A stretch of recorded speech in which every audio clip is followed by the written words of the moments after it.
kabisa. Aora Luanda ema pogi gi kaochi. Iwinjo nitiere gima pogo gi Manaora. Yes. Ki ngado kocha to koro chiko. Ai dhi kaor. Chiko pogre. Kanyo kori dhi kaor. Kendo wacho niya. Nyombo yot ndi isembo dhok gokinyi saa 8 iyadho gweno malich korgi nyako.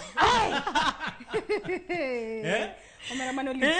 Iwinjo ni dhok biro to gweno hinyore. Ok gidwa delay tactics. Delaying tactics moko mudwa tedo go dhok godhiambo ni pod koka watedo. Gisembe gokinyi mondo ing'e niya. Wabire nyasi. Weka kuku mar or weka. Aworo wach nonyaro chien. Yes. Wasome ote mabende or koda iluongo ni jawaya MC Park. Mano indo katum. Otuoni kapok adhi mbele aneno ka bende wantie koda ng'ate amo kaendi Ramogi TV. Hello. Hello. Machiegni ahinya ma waloso gi ng'a? Iloso gi Jojo mamor kaneno kaka ng'iya neni no. Erokamano nya Joji rio nade? Ario maber ana basi mara na rock. Koro miwane pachi ewi twak ma kawuono. Odie torgi nyako kidhi nyombo iyadho gweno ka ng'ama tho. Iyadho gweno ka ng'ama tho? Iyadho gweno ka ng'ama tho? Echalo ng'adi e polo ok chak hat gweno. Ujo motaneno kaka ing'iya no.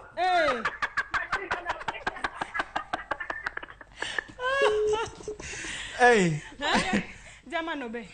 Lakini gima fwenyo nyaro chieng sama ji dhiga nyombo. Dicho en ng'ama riek sana. Oting'o ga ng'ama mare en ga chiemo. En korka chiemo no owene ke. To loso.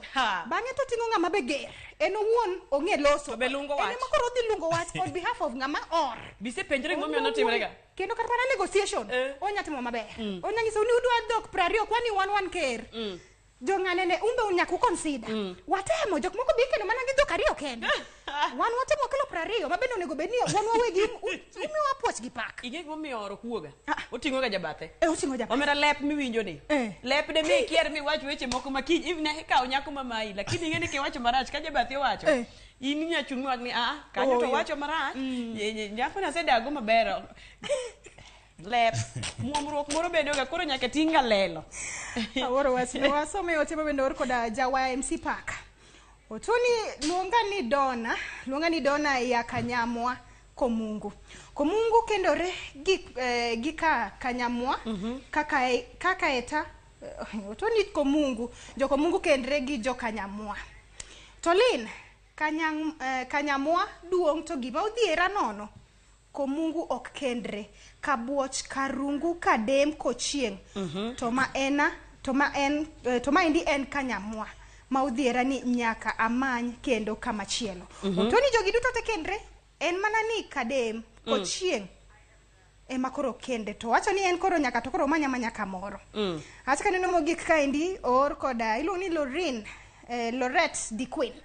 Jogoro Nicolot kama kawalin Kolokol instrumental zaparo ni boma kosime niindika kwa dhi mbele. Wan gi janeno amore line kanyo. Ramogi TV hello. Hello. Machiegni e Mbak Ndalo Ramogi TV. Iluonga Pascal Abanja Kotien. Machiegni. Anan jalego. Mokwongo en ni alego kae ni nyalo kendre. Kendo wakendre nikech dhoudi ng'eny mana lego jomur kendo jokakan. Jokakan nyalo kendo jokaruoth. Correct. Koro kendre mopogre. Erokamano. To moro bende en weche mag kindwa kaka jokakanwan jontiek jokanyada ogin wadewa. Erokamano. To weche koro tire to pinyo de mabor wanyalo kendre kodgi to chik ne kwa kendre kodgi chon. Chikego moko to ng'eny. Okay. To an mana gi kwa achiel ni weche moko ti aneno kindegi ma mon tero chuo ka nyombo. Yes. Mon chon ne ok ken jom da mon wadgi. Omiya kwayo ni mano to gima ji olok mon owedhi ka nyombo. Erokamano. Iwinjo kanyo erokamano. Mano wuoda leo. Iwinje? Awinjo. Nitinde. Kosa gweno michamo. Mon gi gweno. Ya ang'o mano yawa. Koso gwen matindi tedo ne chiemo matindi tedo kama tinde ne nyasi mono kbi kanyum because of odhi nyombo kaka nga donge kech gine minyuomo gi ndi tero idhi nyi yeah apa nyanyaro tingeni experience is the best teacher Swell. samitingo ngama dhako kidhi nyombo en gimoro maber nikech in dhako donge in nyako nitie ndalo moko mbele ka in manyathini bro dwaro kendo kata ni bro dwaro mondo onyuome samidhi kata in idhi neno gi wang'i gik mabende itimo gik moko onego bed ni itimo sama ng'ato dhi nyombo anayie kabisa koda mon mabende kochuo dhi nyombo ma onego wabede gi jaduong' moro mong'e chike mondo lernwa kukune maber kabisa gimomiyo ok natim kamano kendo ka bende chiemo bokoted maber ng'ama dhako nyalo wacho ni chiemo bende gimang'e ni nyatira mokwongo en miel matinde mielo ka joel kasto gi chiemo ng'eyo gweno kinda gi gweno antiere gi ote luongo ni Joshua kawuok Raruowa Joshua kawuok Raruowa wacho niya en karachuonyo modak Sakwa turwa kanyamgoni chik mane nitiere dalagi owadwa moro nokwongo ne brother na machielo ne aneno ka ok giriwo lwetgi e mesa kichiemo iwinjo mar ariyo kapodi ne dala ok oyieni golo kodhi ne jonyuolni kendo kodhi iluongo rangach ter ose iluogo rangach ter iluogo onego poge iluogo rangach ter mar adek wuoyi maduong' ema kwongo gedo bat korachwich mar ariyo mar acham mar adek mogik kendo noluor nyaka iwinjo kendo moluor nyaka ne yengni remo moro nyaka chwer nyaka yang'ni ma kata ka en diel kata ka en rombo kata ka en ang'o kata ka en dhiang' moro matin lakini kendo moluor mowach ni koro to kendo nyathi nyakach onyango nyaka yang'a gimoro owacho na mos ne lin akaw kabisa bas ko local instrumentals ginyaro chieng yes adwa ni wamule mana matin tu kor kaliel sama koro wuon dalo ng'ielo rengo mano endo wuon chiegi ong'ielo rengo emomiyo awacho ga pile kapile ni ng'ama dichuo joluo ng'ama dichuo awacho ga pile kapile ni kikidag gi dhako egowi ng'ini daka ginyalo wegi to pok ikendo kata iyudo ni sama koro lielo wuok kor gi dhako wuon dhako to tiyudo ni koro kokalich dichuo kata mana orne pok onyombo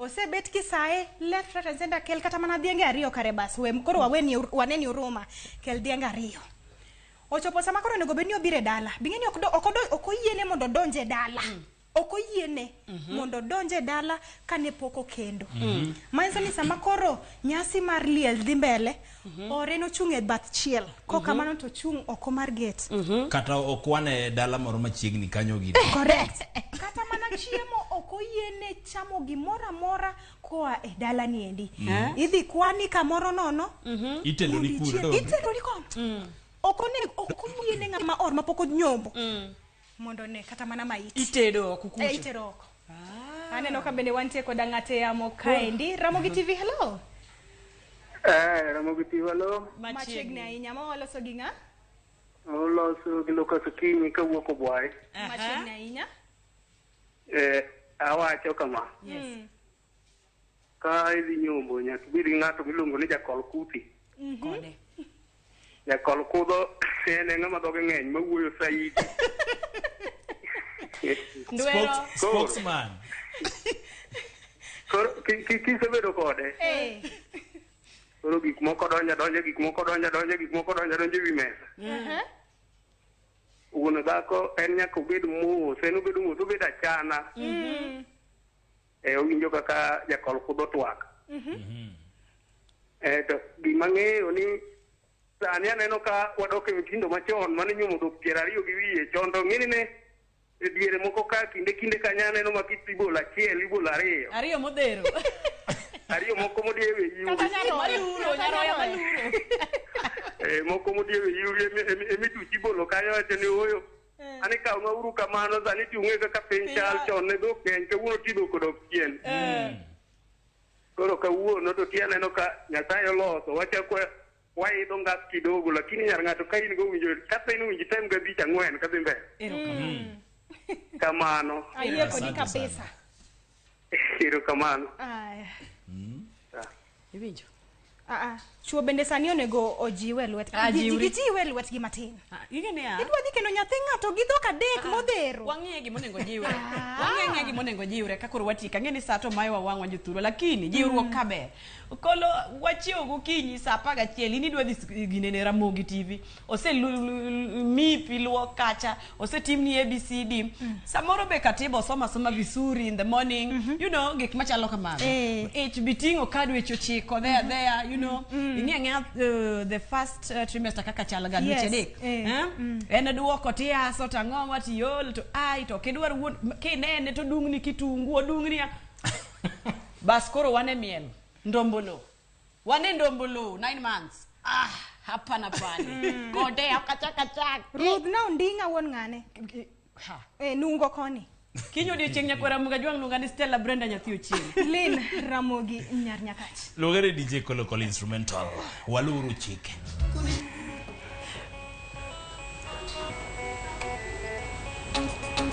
Mano wer mane abotiko gono. Mana te mane.